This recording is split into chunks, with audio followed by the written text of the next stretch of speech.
नमस्कार प्रेक्षकांनो, तर आपण बघतोय लक्ष्मीच्या पावलांनीचा आजचा एपिसोडच्या सुरुवातीला इथे कला आणि अद्वैत अजून लिफ्टमध्येच अडकलेले आहेत. अजून लिफ्ट सुरू नाही झालेली.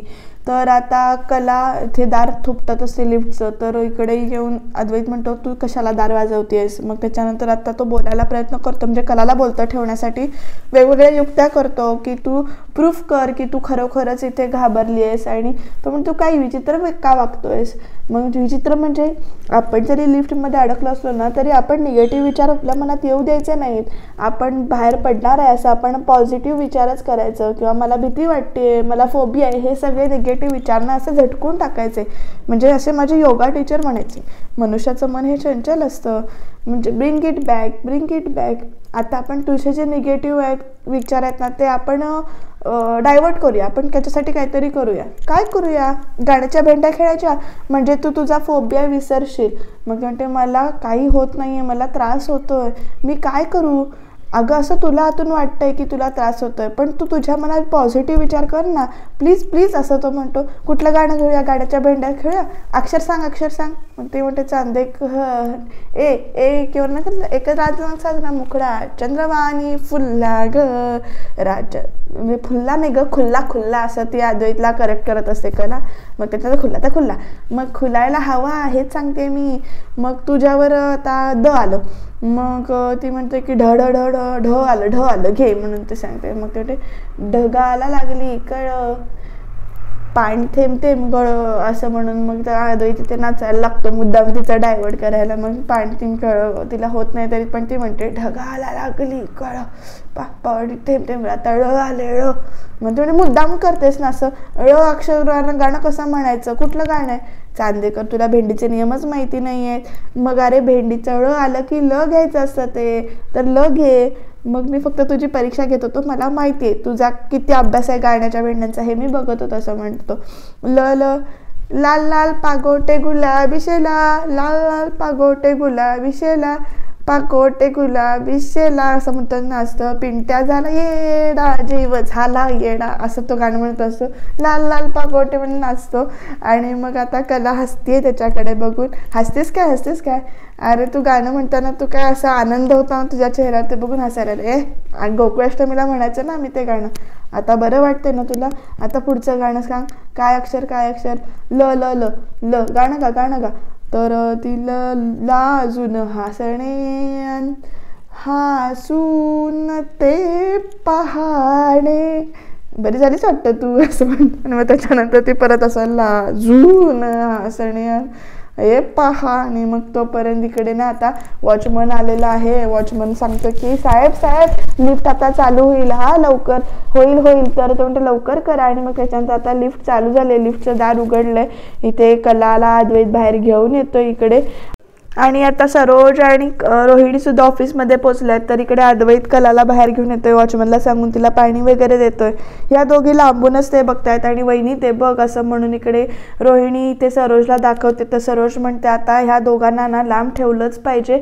मी उद्याच्या उद्या ना इथे त्या मुलाला आता कामानिमित्त दिवेगारलाच पाठवून देते असं इथे ती सरोज म्हणते रोहिणीला. आणि याशिवाय हा सरळ होणार नाही असं ती सांगतेय. तर रोहिणीच्या मनावर इथे आता आनंद झालेला आहे. असा प्लॅन आहे तर तुझा. आता अद्वैत आणि कलाच्या आयुष्यात असा काहीतरी ट्विस्ट आणीन की त्यांनाच कळणार नाही की नेमकं काय होतंय त्यांच्यासोबत ते. आता ही रोहिणी काय करते बघूया, का परत ट्विस्ट वेगळा येणार आहे. बघत राहूया शेवटपर्यंत प्रेक्षकांनो. कारण आता इथे सरोजनं तरी ठरवलेलं आहे की आता ह्या दोघांना म्हणजे ह्या दोघांना नव्हे, अद्वैतला बाहेर पाठवून द्यायचं. त्याच्यावर रोहिणी काहीतरी वेगळा प्लॅन करते, पण वेगळाच ट्विस्ट दाखवलाय बरं का शेवटपर्यंत. तर आता इथे घरात सरोज फोनवर बोलते, हे बघा तुम्ही काही काळजी करू नका, चांदेकर ज्वेलर्स करून म्हणजे अपेक्षा करणाने असं होईल का, तुमची अपेक्षा करणाने असं होईल का. ठीक आहे मी तुमचं काम म्हणजे असं ती गोडगोड बोलते बरं का. कुठल्या क्लायंटशी बोलते माहीत नाही. आता तिचा प्लॅन तरी ते सक्सेसफुल झाला आहे बरं का. तिच्या चेहऱ्यावर इथे एक स्माईल आलेला आहे छान. तर इकडे आजोबा जे आहेत ते दारात फेऱ्या मारतायत.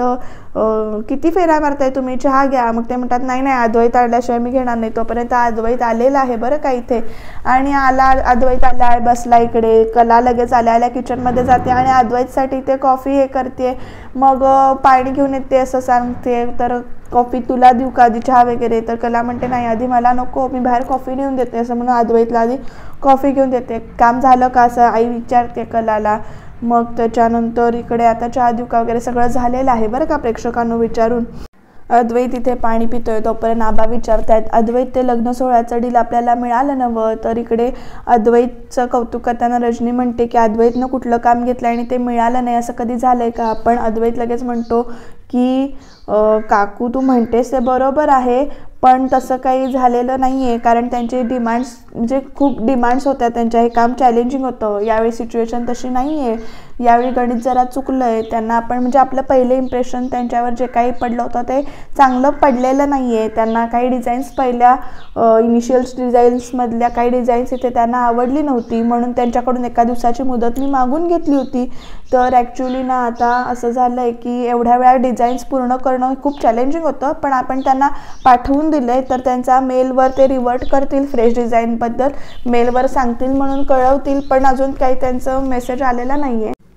त्यांनी अजून पॉझिटिव्ह निगेटिव्ह काही सांगितलं नाही आहे, त्यामुळे माहिती नाही. मग तोपर्यंत आता इकडे सरोजने एंट्री घेतलेली आहे आणि सरोज काय सांगते बघूया आता आपल्याला. तर सरोज येऊन म्हणते की काम झालेलं आहे, हे डील आपल्याला मिळणारच, म्हणजे ॲक्च्युली हे डील मिळालेलं आहे असं म्हणून ती इथे सांगते. आणि आता सगळ्यांच्या चेहऱ्यावर स्माईल आलं आहे, सगळे देवाला नमस्कार वगैरे करतात की डील मिळालं आहे म्हणून. अद्वैत हे डील आपल्याला मिळालेलं आहे असं ती सांगते. माझं आत्ता त्यांच्याशी बोलणं झालं आहे. आणि तोपर्यंत नैना पण इकडनं बाहेर जाते. तर नैनाला इथे थांबवते सरोज आणि म्हणते की कुठे चाललीस. तर ती म्हणते मी वॉक घ्यायला चालले होते, पण जरासं थांब असं सांगते आणि म्हणते की सगळ्यांना मला सगळ्यांशी जरा महत्त्वाचं बोलायचं आहे. आता बघूया सरोज काय सांगते ते. मोठा ट्विस्ट आहे बरं का इथे. हे डील जरी आपल्याला मिळालेलं असलं तरी आता आपल्याला त्याच्यात एकही चूक होता कामा नये.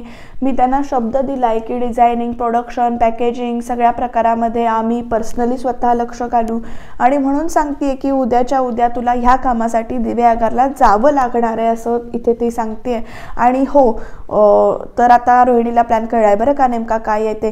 तिकडे गेल्यानंतर सगळी सिच्युएशन ताब्यात घे, तू काम सगळं लाईनअप कर कामं. आणि महत्त्वाचं म्हणजे तू तिथे असल्यानंतर त्यांनाही विश्वास वाटेल की आपलं काम वेळेत पूर्ण होणार आहे, चोख पूर्ण काम होणार आहे, आणि त्यामुळे तू तिथं जाणं खूप गरजेचं आहे असं आता सगळं सांगितलं आहे. तसंच त्यांना आयत्या वेळेला काही कामं ॲडिशन्स सांगावीशी वाटली, डिझाईन सांगावीशी वाटली तर त्यांना सोपं जाईल आणि तुलाही काम करून घेणं सोपं जाईल.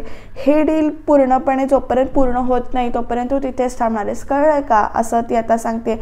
आणि मला घरातल्या सगळ्यांना सांगायचं आहे की तो कामासाठी म्हणून जातोय तर त्याला कुठल्याही कामामध्ये डिस्टर्ब करायचं नाही, ओके असं आता सरोजनं सांगितलेलं आहे बरं का. तर आता सगळ्यांनी माना वगैरे डोलावल्यात, आबांना पण ते म्हणणं पटतंय. तर ठीक आहे असं सगळं चाललंय. उद्या सकाळी तू निघ असं सांगितलं जातं. तर तो म्हणतो की हो आई मी उद्याच निघतो आणि तू कुठलीही काळजी करू नकोस. मी क्लायंट, आपल्यासाठी ते क्लायंट खूप इम्पॉर्टंट आहेत मला माहिती आहे, त्यामुळे काळजी करू नको, मी वेळेवर निघेन आणि वेळेवर काम पूर्ण करेन. तर सरोज आता म्हणते ठीक आहे ओके असं म्हणते आणि एक स्माईल तिच्या चेहऱ्यावरती. आणि रजनी तू देवासमोर काहीतरी गोड ठेव असं ती सांगते. आणि इकडे रोहिणीच्या मनात विचार वेगळे वेगळे चालू आहेत आणि ती म्हणते की मला म्हणजे सरोज सांगते की मला कॉफी देशील का, माझं डोकं खूप दुखतंय आणि कामं पण भरपूर आहेत. तर रजनी हो म्हणते. तर तोपर्यंत कला म्हणते की मी देते कॉफी असं म्हणते. आणि मग त्याच्यानंतर अद्वैत बघत राहिलाय. आता नैना पण विचार करते आणि नंतर रूममध्ये निघून जाते आणि मी आलेच असं म्हणून सांगते आणि बाहेर जाते. तर कला कॉफीचा कप वगैरे घेऊन इकडे जाते. तर आबा म्हणतात अद्वैत तू तुझ्या खोलीत जाऊन आता फ्रेश हो, रात्रभर जागरण झालंय ना तुझं, त्यामुळं आता बाकीची तिकडे जाणार असं थंडी वगैरे असेल तर तसं काम घे, जोमात काम करायचं. आणि मग त्याच्यानंतर रोहिणी इथे आता विचार करते आणि म्हणतीये की तू एक पाऊल पुढे टाकलेस सरोजवहिनी आणि आता तू एक पाऊल टाकतेस तेव्हा मी 10 पावलं पुढे असते. आता तू बघशील मी सुद्धा असं काहीतरी करेल की अद्वैतच्या कामाचं जे काही आहे दिव्यागारचं काम ते कायमचं लक्षात राहील त्याच्या, आणि त्याच्यातल्या सो कॉल्ड कॉन्फिडन्सची वाट नाही लागली तर नावाची रोहिणी नाही मी असं ती म्हणतीये. तर इकडे नैनाच्या डोक्यात ना वेगळंच खूळ चाललंय. नैना म्हणते अद्वैत दिवे आगारला जाणार आहे तर त्या कामाचा भाग पण राहुल पण आहे, मग त्याने सुद्धा तिथे जायला पाहिजे. मग असं करते मी राहुलच्या म्हणजे राहुल दिव्यागारला जाईल आणि राहुलला सांगून मी पण तिकडे जाईल. जर राहुल जाणार असेल तर मी पण त्याच्याबरोबर जाईनच असं म्हणते, कारण माझ्यासाठी आत्ता हे बाहेर जाणं सगळ्यात जास्त गरजेचं आहे. म्हणजे तो सौरभ आता घरापर्यंत येऊन पोचला, त्यामुळे मी बाहेरगावी असं सांगून मी त्याला आता टाळू शकते काही दिवस तरी असं म्हणते. आणि इकडे याचं वेगळंच चाललंय बरं का, हा मर करून गेम खेळतोय. आता राहुलच्याशी बोलायला ते नाही आलेली आहे. ते म्हणते राहुल अरे बोल ना, फक्त मोबाईलवरच गेम खेळणार आहेस का तू? मी बोलते ना तुझ्याशी, मग बोल ना. तो म्हणतो माझे कान उघड आहेत माझे, बोल असं म्हणतो सांगतो. आणि ती करते आणि म्हणते बरं ऐक, अद्वैत ना लग्नाच्या डीलसाठी दिव्यागारला जाणार आहे, हे तुला माहीत असेलच ना. तर ते म्हणते तेवढा त्याचा गेम ओव्हर होतो. आता बघूया पुढे. तरी पण ती म्हणते राहुल बोल असं. ती म्हणते बोल काय म्हणतेस असं राहुल सांगतोय. आता नैना परत त्याला सगळं समजावून सांगते, अद्वैत लग्नाच्या डीलसाठी दिव्यागाला जाणार आहे, तुला माहिती आहे का? तर तो म्हणतो काय, ह्या घरात सगळे डिसिजन मला न सांगता घेतात, हे कधी घडलं आणि मला कोणीच कसं नाही सांगितलं. म्हणून तो तावा निघायला जातो. बरं का मी आलोच असं म्हणून तोपर्यंत नैना सांगते थांब ऐक, माझं ऐकून घ्या आधी. चांदेकर ज्वेलर्सच्या एवढ्या मोठ्या कामामध्ये अद्वैतच का म्हणून सगळे पुढे करतो, तू का नाही काही करणार आहेस? तू सुद्धा या एम्पायरचा महत्त्वाचा भाग आहेस ना. तर म्हणून सांगते मी, हाच चान्स आहे की हा चान्स तू आता पकड. दिव्यागारला तू लग्नाच्या डीलसाठी जाणार आहेस, तू सुद्धा जा सोबत आणि तू सुद्धा या इनिशिएटिव्ह घे, काम कर तोच तू इनिशिएटिव्ह घेऊन, हे सगळ्यांना दिसू देत. आणि आता ती सांगते बरं का, तसं राहुलला तिचं म्हणणं पडतंय, हे बघ तू जर का अद्वैतसोबत तिकडे गेला नाहीस तर फक्त अद्वैतची वाहवा होईल, आणि पण तू सुद्धा सोबत गेलास तर तुझी सुद्धा वाहवा होईल. तुला सगळ्यांना कळेल तुझा सुद्धा कॉन्फिडन्स किती आहे, किंवा या प्रोजेक्टमध्ये तू सुद्धा महत्त्वाचा भाग आहेस हे सगळ्यांना कळेल. तुला कळतंय का मी काय म्हणते ते? असं नैना त्याला सांगायचा प्रयत्न करते. म्हणते मला कळतंय तू काय म्हणतेस ते. आणि याच्याबरोबर नैना पुढे पण आता सांगते की तू जातोयस ना, तर तू गेल्यानंतर मला या घरामध्ये खूप बोर होईल, तर मी सुद्धा तुझ्याबरोबर येते ना, आपण कोकण एक्सप्लोर करूया, बीचवर वगैरे जाऊया, तर चालेल काय तुला? मी येते. तर तिला अक्षरशः आता राहुल सांगतोय मी तसलं काहीही करणार नाही आहे, तुला मी घेऊन जाणार नाही आहे. तू प्रेग्नंट आहेस ना, तू प्रेग्नंट असं तो परत तिला विचारतो. तर मी तिथे कामासाठी जातोय, मी तिथे कामासाठी जाऊ का तुझ्याबरोबर फिरायला जाऊ की तुझी काळजी घेऊ? त्यामुळे तू कुठेही येणार नाहीस, तू तिथेच गप्प बसायचं. आता नैनाचं तोंड मात्र पडलेलं आहे. बघूया आता पुढे काय काय होतंय ते. तर चांदेकरला इकडे म्हणजेच अद्वैतला कलाने इकडे सगळे त्याचे जे काही कपडे वगैरे आहेत ते सगळे इथे आणून दिलेत. मग तू पण बॅग भर असं तो म्हणतो. बॅग मी भरू असं ती म्हणते. परफेक्शनिस्ट चांदेकरला चालणार आहे, मी बॅग भरलेली चालणार आहे? बघ तुमच्या आहो चांदेकर असे अपेक्षा करत असेल ना की बायकोने बॅग भरून देवी, प्रवासाला जायचंय म्हटल्यावर, असं तसं ती बोलत असते. तोपर्यंत तो म्हणतो की तुझी पक चालू झाली काय? तुला मी माझ्या कपाटाला हात लावू देत नाही, तर तुला बॅग कशी मी भरू देईन? आणि असं सगळं बोलणं चालू आहे. तुला काही ते डोकं फिरल्यासारखं दिसतंय? मग त्याच्यात तूच म्हणालास ना बॅग भर, पण तो म्हणतो की माझी बॅग ना अशी सगळी व्यवस्थित भरलेली असते, परफेक्शनिस्टने वेगवेगळ्या कंपार्टमेंट्समध्ये ऑर्गनायझेशनली भरलेली असते, टॉयलेटरीज वेगळ्या ह्याच्यात असतात, सगळं वेगवेगळ्या ठिकाणी असतं, असं सगळं तो इथे सांगतो. तुला जर बॅग भरली सांगितली तर तू कशी पण बनणार, तू या शर्टवर कुठली पॅन्ट वगैरे हे सगळं माझं ठरलेलं असतं. तुला सगळं म्हणजे कुठल्या ह्याच्यात काय ठेवायचं किंवा कुठल्या ब्लेझरवर सगळं ठेवायचं सगळं ठरलेलं असतं असं वगैरे तो इथे सांगतोय तिला. कुठलीही ट्रिप सक्सेसफुल होण्यामागे कुठलं म्हणजे काय कारण आहे माहिती आहे का तुला? तर व्यवस्थित आणि ऑर्गनाइज्ड भरलेली बॅग हे ट्रिप सक्सेसफुल होण्यामागचं कारण आहे. मग ते म्हणते अरे पण तुला काय माहिती मी बॅग कशी भरते ते? उगाच ओरडायचं म्हणून ओरडू नकोस हा तू. तर एवढंच असेल तर भरून दाखव हा बॅग असं ती म्हणते. आणि म्हणते तू मला मार्क्स देणार असं तो परत विचारते. चांदेकर बस ना, भर ना तुझी तू बॅग, फक्त आणून दिलेत ना मी तुझे कपडे, नाईट ड्रेस, शर्ट वगैरे, तर तुझं तू भर ना, आला मोठा मला मार्क्स देणार असं ते म्हणते. आणि मी बॅग तुझी भरायला घेतला, तू काय करशील? तू मला लेक्चर देशील, हेच करणार आत्ता काय केलंस ते, हे इथे नाही ते तिथे नाही, हे असं भर ते तिथे भर, हे तसं भर असं तू सांगणार असं ती बडबडत असते. आणि नैना इकडे अजून सुद्धा राहुलला समजायचा प्रयत्न करते की मी पण येते तुझ्याबरोबर, कारण घरातली माणसं किती बोरिंग आहेत वगैरे चालू असतं. कला इथे अद्वैतला सांगतेय परत की मी माझी बॅग भरीन तेव्हा तुझ्यासमोर भरीन. इकडे राहुलला पटवतेय नैना, पण नैनाचं राहुल काय ऐकत नाहीये, त्यामुळे तो सांगते तू यायचं नाही. तर नैना म्हणते की आता ह्या सौरभचा प्रश्न अजूनही तसाच आहे. आता कलाने जेव्हा अद्वैतला सांगितले की माझी बॅग मी जेव्हा भरेन तेव्हा ती तुझ्यासमोरच भरेन, तेव्हा अद्वैत तिला म्हणतोय तेच तर सांगतोय मी तुला, आता ती वेळ आली आहे, मी तू तुझी बॅग भर, मी माझी बॅग भरेन आज. पण कला म्हणते मी का माझी बॅग भरू पण. मग ती म्हणते तुला जायचंय बघायचंय म्हणून मी किती, म्हणजे तुला बघायचं म्हणून मी माझी बॅग का भरू असं ती विचारते. म्हणते किती बडबडतेस तू, एका वेळी 10 कामं करतेस, तशी एका वेळी 10 गोष्टी बडबडायची सवय लागली. तू तुझी बॅग भरायला घे ताबडतोब, आपल्याला दिवेगागरला जायचंय, तू सुद्धा येतेस माझ्याबरोबर. मग मी मी असं म्हणते तोटे, मी करायची काही गरज नाहीये, आपण फिरायला नाही चाललोय, आपण तिथे काम करायला चाललोय, ऑफिशियल ज्वेलरी डिझायनर आहेस तू आमची, त्यामुळे तू इथे आमच्याबरोबर आली पाहिजेस, असं म्हणजे माझ्याबरोबर आली पाहिजेस असं तो इथे सांगतोय. कला मात्र खुश झाले, तिला दिवेआगरला जायला मिळणार आहे ते. आता ती समजावून सांगतोय तो तिला की आपण तिथे कामासाठी जाणार आहोत, हे विसरलं ते विसरलं, सगळं काही असं करायचं नाही, गाडी मागे घे वगैरे काही सांगायचं नाही, तर तू इथे बॅग तुझी भरायला घे असं आता त्यानं फायनल सांगितलंय. तर कला त्याच्याकडे बघत नाही, ते बॅग काढायला जाते.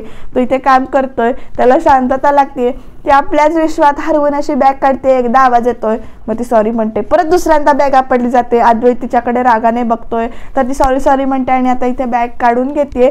कला मात्र खुश आहे आणि मला पण बरं वाटला तिला बाहेर घेऊन जाते ते. पण आता सगळ्यात महत्त्वाचा प्रश्न काय माहितीये का प्रेक्षकांनो, उद्याच्या भागामध्ये इथे सरोज तोंडावर पडणार आहे. कारण सरोज विचारते अद्वैतला की तू एकटाच जाणार होतास ना, काय चाललंय. तर ती कला काय येते, तर आता ती अद्वैत म्हणतो की हो आपलं रिझाईनचं काम आहे ना, त्यामुळे कलाला सुद्धा मी बरोबर घेऊन जातोय. सरोजच्या प्लॅनवर आता पाणी पडलेलं आहे. आता बघूया दिवेआगारची ट्रिप कशी होतीये ते, कारण रोहिणी पण काहीतरी करणार आहे, काय होणार आहे जाणून घेऊया. सबस्क्राईब करायला विसरू नका.